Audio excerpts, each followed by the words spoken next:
ಕುಶಾಲನಗರ ಪಟ್ಟಣ ಪಂಚಾಯಿತಿಯ 2ನೇ ಅವಧಿಗೆ ಅಧ್ಯಕ್ಷ ಮತ್ತು ಉಪಾಧ್ಯಕ್ಷ ಸ್ಥಾನಕ್ಕೆ ಸೆಪ್ಟೆಂಬರ್ 25ರಂದು ಚುನಾವಣೆ ಘೋಷಣೆಯಾಗಿದ್ದು, ಕಾನೂನು ಬಾಹಿರವಾಗಿ ನಾಮನಿರ್ದೇಶಿತ 2 ಸದಸ್ಯರಿಗೆ ನೀಡಲಾಗಿರುವ ಮತದಾನದ ಹಕ್ಕು ರದ್ದುಪಡಿಸಿ ನ್ಯಾಯಸಮ್ಮತ ಚುನಾವಣೆ ನಡೆಸಬೇಕೆಂದು ಒತ್ತಾಯಿಸಿ ಬಿಜೆಪಿ ಕಾರ್ಯಕರ್ತರು ತಹಶೀಲ್ದಾರ್ ಕಚೇರಿ ಎದುರು ಪ್ರತಿಭಟನೆ ನಡೆಸಿದರು.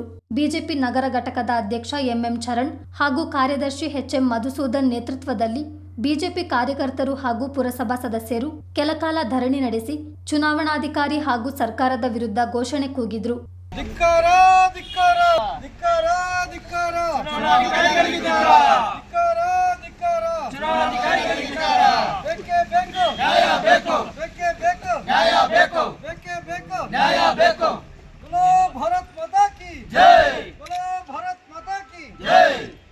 ಈ ವೇಳೆ ಮಾತನಾಡಿದ ಬಿಜೆಪಿ ಮುಖಂಡ ಕೆಜಿ ಮನು, ಕರ್ನಾಟಕ ಪೌರಾಡಳಿತ ಕಾಯ್ದೆ 1964ರ ನಿಯಮ 11(1)(b) ಅನ್ವಯ ಕುಶಾಲನಗರ ಪಟ್ಟಣ ಪಂಚಾಯಿತಿಗೆ ಒಟ್ಟು 7 ಮಂದಿಯನ್ನು ನಾಮನಿರ್ದೇಶನ ಮಾಡಿರುವುದು ಕಾನೂನು ಬಾಹಿರ ಹಾಗೂ ಅದರಲ್ಲಿ ಉದ್ದೇಶಪೂರ್ವಕವಾಗಿ 2 ಸದಸ್ಯರಿಗೆ ಮತದಾನ ಮಾಡಲು ಅವಕಾಶ ನೀಡಲಾಗಿದೆ.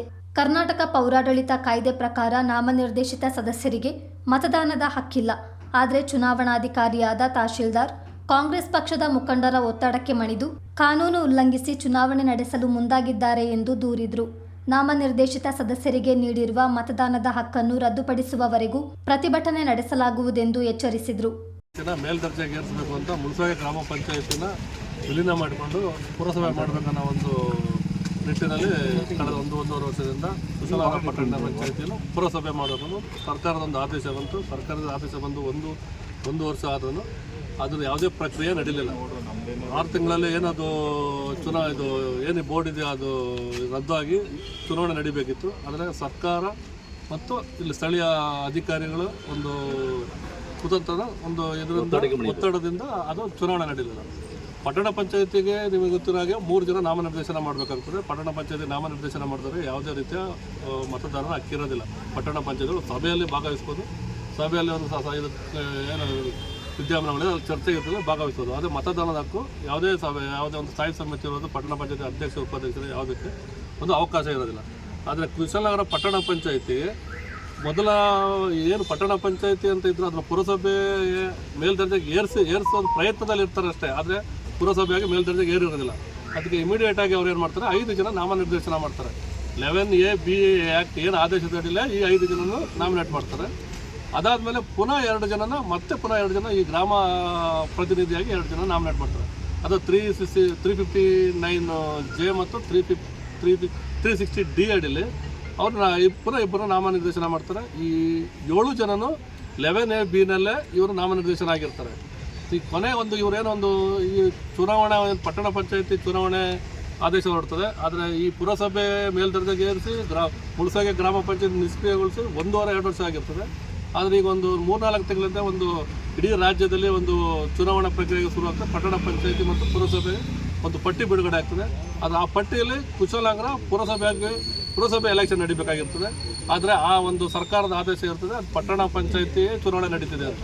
ಆಗ ಕುಶಾಲನಗರ ಪಟ್ಟಣ ಪಂಚಾಯತಿಯಾಗಿ ಚುನಾವಣೆ ನಡೀತದೆ ಅಂದರೆ ನಾಮನಿರ್ದೇಶನ 3 ಇರಬೇಕಾಗ್ತದೆ.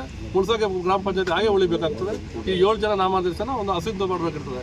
ಆದರೆ ಇವರು ಈ ಯಾವ ಪ್ರಕ್ರಿಯೆನೂ ಮಾಡಿದ್ರೆ ಅದನ್ನು ಮುಂದುವರಿಸ್ಕೊಂಡಾಗೆ ಈಗೇನು ಮಾಡಿದ್ದಾರೆ ಅವರು 2 ಜನಕ್ಕೆ 11A(b) ಪಕ್ಷದ ನಗರಾಧ್ಯಕ್ಷ ಚರಣ್ ಮಾತನಾಡಿ, ಕುಶಾಲನಗರ ಕೇಂದ್ರವಾಗಿರಿಸಿಕೊಂಡು ಮುಳ್ಳುಸೋಗೆ ಗ್ರಾಮ ಪಂಚಾಯಿತಿಯನ್ನು ಸೇರ್ಪಡೆ ಮಾಡಿ ಪುರಸಭೆಯಾಗಿ ಮೇಲ್ದರ್ಜೆಗೆ ಸೇರಿಸಿ ವರ್ಷಗಳೇ ಕಳೆದಿವೆ.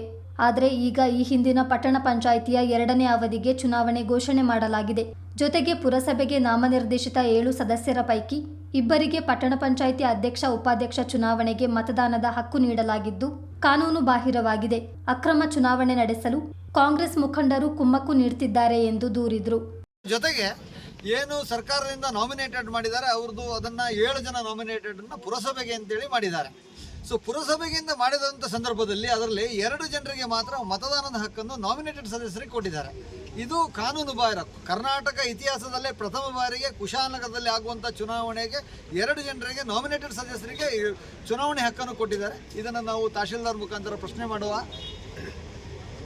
ತಹಶೀಲ್ದಾರ್ ಹತ್ರ ನಿನ್ನೆ ನಾವು ಮೆಮೊರಾಂಡಮ್ ಕೊಟ್ಟಿದ್ದ, ಸರ್ ಈ ಥರ ನಮಗೆ ಅವರಿಗೆ ಮತದಾನದ ಹಕ್ಕು ಇರೋದಿಲ್ಲ ಅಂತ ಹೇಳುವಂಥದ್ದನ್ನು ಆದರೂ ಅವರು ಕ್ಲಾರಿಫಿಕೇಶನ್ ತಗೊಂಡು ನಗರಾಭಿವೃದ್ಧಿ ಅಧಿಕಾರಿಗಳ ಹತ್ರದಿಂದ ಕ್ಲಾರಿಫಿಕೇಶನ್ ತಗೊಂಡು ಅವರಿಗೆ ಮತದಾನದ ಹಕ್ಕನ್ನು ಕೊಟ್ಟಿದ್ದಾರೆ. ಸೊ ಇದನ್ನು ಅದನ್ನು ಕ್ಯಾನ್ಸಲ್ ಮಾಡಬೇಕು ಅಂತ ಹೇಳುವುದು ನಮ್ಮ ಒಕ್ಕರನ ಮನವಿ. ಅದಕ್ಕಾಗಿ ನಾವು ಧರಣಿ ಮಾಡ್ತಾ ಇದ್ದೇವೆ. ಅದನ್ನು ಕ್ಯಾನ್ಸಲ್ ಮಾಡುವವರೆಗೆ ನಾವು ಇಲ್ಲಿ ಹೋರಾಟವನ್ನು ಮಾಡ್ತೀವಿ. ಚುನಾವಣಾಧಿಕಾರಿಯೂ ಆದ ತಹಶೀಲ್ದಾರ್ ಕಿರಣ್ ಗೌರಯ್ಯ ಪ್ರತಿಕ್ರಿಯೆ ನೀಡಿ ಕುಶಾಲನಗರ ಪುರಸಭೆಗೆ ಹೊಸದಾಗಿ ಸೇರ್ಪಡೆಗೊಂಡಿರುವ ಗ್ರಾಮ ಪ್ರತಿನಿಧಿಗಳಾದ ಜಗದೀಶ್ ಮತ್ತು ಪದ್ಮಾವತಿ ಅವರನ್ನು ನಾಮನಿರ್ದೇಶನ ಮಾಡಲಾಗಿದೆ. ಈ ಹಿನ್ನೆಲೆ ಸೆಪ್ಟೆಂಬರ್ 25ರಂದು ನಡೆಯುವ ಪಟ್ಟಣ ಪಂಚಾಯಿತಿ ಅಧ್ಯಕ್ಷ ಉಪಾಧ್ಯಕ್ಷರ ಚುನಾವಣೆಯಲ್ಲಿ ಪಾಲ್ಗೊಳ್ಳುವಂತೆ ನೋಟಿಸ್ ನೀಡಲಾಗಿದೆ. ನಗರಾಭಿವೃದ್ಧಿ ಇಲಾಖೆಯ ಸರ್ಕಾರದ ಅಧೀನ ಕಾರ್ಯದರ್ಶಿ ಹಾಗೂ ನ್ಯಾಯಾಲಯದ ಆದೇಶದನ್ವಯ ಚುನಾವಣೆ ಪ್ರಕ್ರಿಯೆ ಕೈಗೊಳ್ಳಲಾಗಿದೆ ಎಂದರು. ಬಿಜೆಪಿ ಪುರಸಭಾ ಸದಸ್ಯರು ಹಾಗೂ ಪಕ್ಷದ ಕಾರ್ಯಕರ್ತರು ನನ್ನ ಮೇಲೆ ಸುಳ್ಳು ಆರೋಪ ಮಾಡ್ತಿದ್ದಾರೆ. ನಾನು ಯಾವುದೇ ಪಕ್ಷದ ಕೈಗೊಂಬೆಯಾಗಿ ಕೆಲಸ ಮಾಡ್ತಿಲ್ಲ. ಸರ್ಕಾರದ ಆದೇಶದಂತೆ ಕ್ರಮ ಕೈಗೊಂಡಿದ್ದೇನೆ ಎಂದು ದಿನಾಂಕ 19/8 ಪಟ್ಟಣ ಪಂಚಾಯಿತಿಗೆ ಚುನಾವಣೆ ನಡೆದಾಗ ಹೈಕೋರ್ಟಿನಿಂದ ಸ್ಟೇ ಬಂದ ಕಾರಣ ಹೈಕೋರ್ಟು ಹೊಸದಾಗಿ ನೋಟಿಫಿಕೇಷನ್ ಹೊರಡಿಸಿ ಇಲೆಕ್ಷನ್ ಮಾಡಿ ಅಂದೇಳಿ ನಮಗೆ ನಿರ್ದೇಶನ ನೀಡಿದ ಪ್ರಕಾರ ಅದೇ ರೀತಿ ನಗರಾಭಿವೃದ್ಧಿ ಇಲಾಖೆಯವರು 6/9/2024ಕ್ಕೆ ಚುನಾವಣೆ ನಡೆಸಲು ತಿಳಿಸಿದಂತೆ ದಿನಾಂಕ 13/9/2024ರಂದು ನಾವು ಪಟ್ಟಣ ಪಂಚಾಯಿತಿಗೆ ಒಟ್ಟು 16 ಸದಸ್ಯರು ಹಾಗೂ MLA MP ಇವರು ಕೂಡ ವೋಟಿಂಗ್ ಪವರ್ ಇದ್ದ ಕಾರಣ ಅವರಿಗೂ ಸಹ ನಾವು ಸಭೆಗೆ ಹಾಜರಾಗಲು ತಿಳಿಸ್ತಾರೆ. ಅದೇ ರೀತಿ 2 ಜನ ನಮ್ಮ ಪುರಸಭೆಗೆ ನಾಮನಿರ್ದೇಶನರಾದ